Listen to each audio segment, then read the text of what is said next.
भारतातून इंग्रज गेले, परंतु आपल्याला एक राक्षस 20 रुपये राक्षस सोडून गेले. तो कसा मी तुम्हाला सांगतो. भारतामध्ये पूर्वी इंग्रजांच्या किंवा देश होण्याच्या अगोदर आपल्या देशात गहू किती जात होता, तर तो खूपच कमी प्रमाणावर खाल्ला जात होता आणि जो खाल्ला जात होता ते सगळे आपले देशी ब्रीड होते मित्रांनो. तर त्यानंतर काय झालं, तर त्यांनी जो गहू आणला किंवा जे आपल्याकडे धान्य किंवा कडधान्यामधील काही प्रकार आणले, ते आपल्या भारत देशाला खरंच उपयोगी आहेत का? तर त्यामध्ये गव्हामध्ये आपल्याकडे काय झालं, तर जेनेटिकली मॉडिफाय केलेले ब्रीड आपल्या देशामध्ये त्यांनी आणले.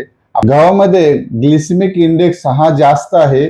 पूर्वीच्या काळी काय असायचं, तर आपला सण किंवा कुठला जर हे असेल तर त्याच दिवशी पुरी किंवा पोळी आपल्या घरामध्ये फक्त बनवली जात होती आणि त्यांनी काय होतं मित्रांनो, तर त्यांनी हे बाकीचे तुम्हाला आजार जडतायत. त्यामध्ये टाईप 2 डायबिटीस हा.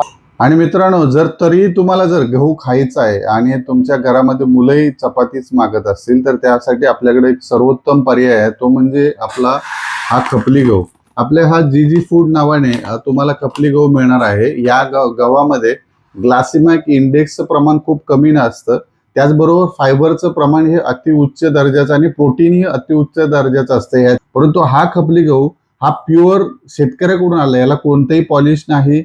आम्ही डायरेक्ट शेतकऱ्याकडून ग्राहकापर्यंत सर्व्हिस देत आहोत.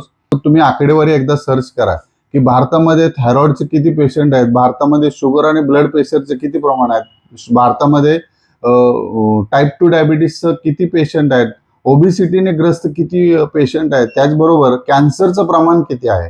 हे फक्त गुगल एकदा सर्च करून पहा. धन्यवाद. तुमचाच मायमाटचा राजा. असंच जर तुम्हाला जर चांगले नवीन व्हिडिओ ऐकायचे असतील तर आपलं पेज नक्की फॉलो करा आणि शेअर करायला विसरू नका बरं का. कारण